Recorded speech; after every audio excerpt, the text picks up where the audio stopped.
जंग उहद का मैदान।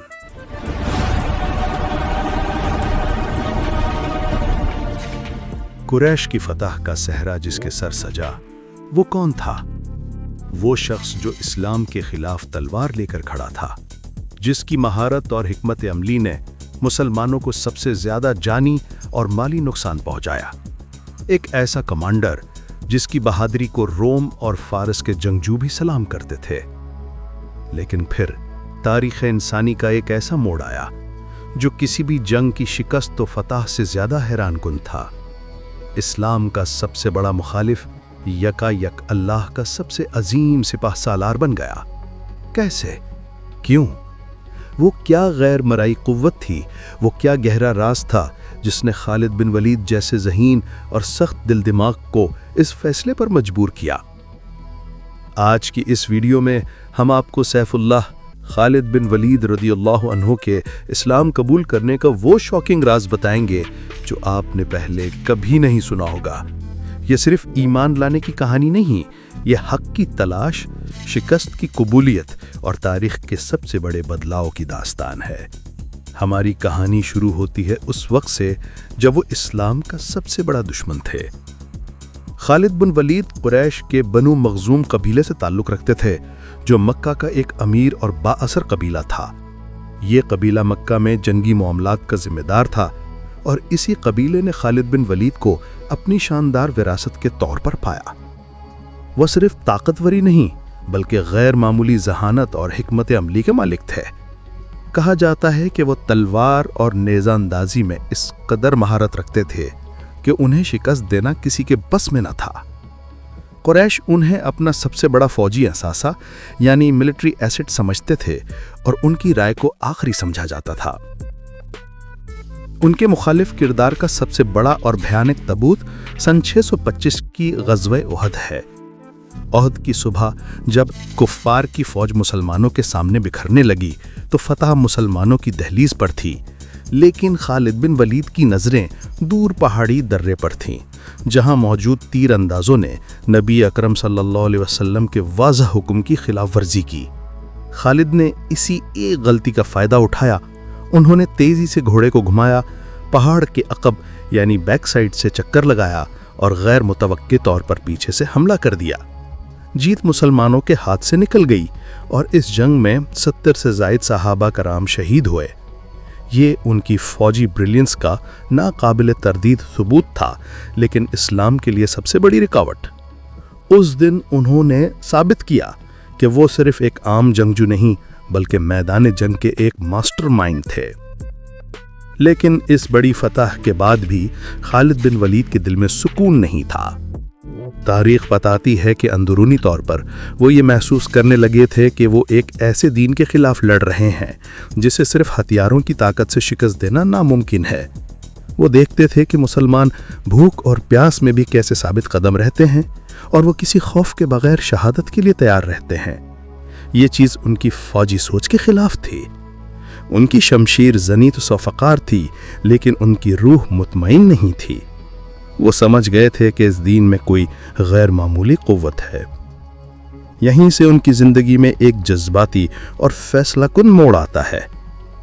उनके भाई वलीद बिन वलीद रदियल्लाहु अन्हु, जो पहले ही इस्लाम कबूल कर चुके थे, उन्होंने मक्का में एक जज्बाती ख़त लिखा। वो ख़त सिर्फ दावत नहीं था बल्कि एक भाई का प्यार और दड़प थी। ख़त में वलीद ने लिखा, ए मेरे भाई, मुझसे पहले इस्लाम लाने में शर्म महसूस न करो। ये दीन हक है और नबी अकरम सल्लल्लाहु अलैहि वसल्लम ने तुम्हारे बारे में कहा है कि तुम्हारी जैसी अक्ल वाले शख्स को इस्लाम से दूर रहना नामुमकिन है। मुझे उम्मीद है कि अल्लाह तुम्हें हिदायत देगा। ये ख़त खालिद के जहन पर गहरा असर कर गया।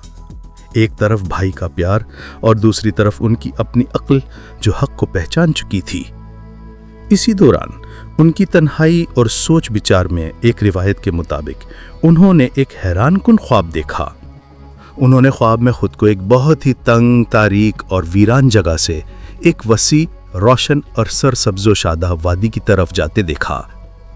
जब उन्होंने एक मोतबर आलिम से इस ख्वाब की ताबीर पूछी تو انہیں بتایا گیا کہ یہ اسلام کی طرف ہدایت کی نشانی ہے اور اس تاریک جگہ سے نکلنا ان کی پرانی گمراہ زندگی سے نکلنا ہے۔ عقل، دل اور خواب، تینوں اشاروں نے انہیں عمل کرنے پر مجبور کیا۔ یہ وہ فیصلہ تھا جو انہوں نے کسی کو نہیں بتایا۔ سن 629 عیسوی فتح مکہ سے کچھ عرصہ پہلے خالد بن ولید نے تمام دلائل اور دل کی آواز کو سن کر مدینہ کی طرف خفیہ سفر کیا۔ ان کی اس تاریخی ہجرت میں ان کے ساتھ عمر بن عاص رضی اللہ عنہ اور عثمان بن طلحہ رضی اللہ عنہ نے بھی اسلام قبول کرنے کا ارادہ کیا۔ یہ تینوں قریش کے انتہائی اہم اور با اثر شخصیات تھیں۔ وہ دن اسلامی تاریخ میں ایک یادگار اور عظیم دن تھا جب خالد بن ولید سادگی کے ساتھ حضور اکرم صلی اللہ علیہ وسلم کی خدمت میں حاضر ہوئے اور نبی اکرم صلی اللہ علیہ وسلم کے ہاتھ پر کلمہ پڑھ کر اسلام قبول کر لیا۔ یہ دیکھ کر نبی اکرم صلی اللہ علیہ وسلم کے چہرے پر ایسی خوشی اور مسکراہٹ آ گئی جو صدیوں تک یاد رکھی جائے گی۔ نبی اکرم صلی اللہ علیہ وسلم نے ان سے فرمایا، خالد، مجھے ہمیشہ امید رہی ہے کہ تمہاری جیسی ذہانت اسلام سے دور نہیں رہ سکتی۔ ایک لمحے میں وہ اسلام کے سب سے بڑے دشمن سے سب سے بڑا خادم بن گئے۔ تاریخ نے اس دن اپنا رخ بدل لیا۔ اسلام قبول کرنے کے فوراً بعد ان کی سب سے بڑی آزمائش جنگ موتا میں آئی۔ یہ روم کی عظیم طاقت کے خلاف ایک بے مثال معرکہ تھا۔ اسلامی لشکر کے تینوں قائدین یکے بعد دیگرے شہید ہو گئے۔ حضرت زید بن حارثہ، حضرت جعفر بن ابی طالب اور حضرت عبداللہ بن رواحہ رضی اللہ عنہم۔ اسلامی لشکر بے قائد اور شکست کے دہانے پر تھا۔ اس نازک موقع پر خالد بن ولید رضی اللہ عنہ نے کمان سنبھالی۔ ان کا پہلا قدم شکست کھانا نہیں بلکہ فوج کو بچانا تھا۔ انہوں نے راتوں رات حکمت عملی تبدیل کی، فوج کے اگلے حصے کو پیچھے اور پچھلے حصے کو آگے کر دیا تاکہ رومی یہ سمجھیں کہ انہیں تازہ کمک مل گئی ہے۔ اگلے دن انہوں نے جنگ لڑی اور حکمت کے ساتھ اسلامی فوج کو مکمل تباہی سے بچاتے ہوئے مدینہ کی طرف واپسی اختیار کی۔ جب وہ مدینہ واپس لوٹے تو حضور اکرم صلی اللہ علیہ وسلم نے ان کی بے مثال بہادری اور حکمت کو دیکھا اور انہیں پیار سے پکارا، اے خالد، تم اللہ کی تلواروں میں سے ایک تلوار ہو، سیف من سیوف اللہ۔ اور یوں قریش کی تلوار بننے والا شخص ہمیشہ کے لیے اللہ کی تلوار بن گیا۔ اس کے بعد انہوں نے فارس اور روم کی سلطنتوں کے خلاف وہ فتوحات حاصل کی جن کی مثالیں دنیا کی فوجی تاریخ میں بہت کم ہیں۔ ایک زمانہ تھا جب قریش ان پر فخر کرتے تھے اور اب پوری امت مسلمہ کو ان پر فخر ہے۔ خالد بن ولید کی یہ کہانی ہمیں یہ سکھاتی ہے کہ ہدایت کا دروازہ کبھی بھی بند نہیں ہوتا۔ جب انسان دل سے حق کی تلاش کرتا ہے تو اللہ اسے ضرور منزل تک پہنچاتا ہے، چاہے وہ کتنا ہی بڑا مخالف کیوں نہ رہا ہو۔ ان کی زندگی ایک بہترین مثال ہے کہ عقل اور ذہانت جب ایمان کی طاقت سے ملتی ہے تو وہ تاریخ کو بدل دیتی ہے۔ اگر آپ کو سیف اللہ کی یہ حیران کن اور جذباتی کہانی پسند آئی اور آپ نے اس تاریخی سفر سے کچھ سیکھا تو اس ویڈیو کو اپنے دوستوں اور فیملی کے ساتھ شیئر ضرور کریں۔ کمنٹس میں ہمیں بتائیں کہ آپ خالد بن ولید رضی اللہ عنہ کے کون سے کارنامے سننا پسند کریں گے، اور مزید ایسی مستند تاریخی ویڈیوز کے لیے ہمارے چینل کو سبسکرائب کرنا نہ بھولیں۔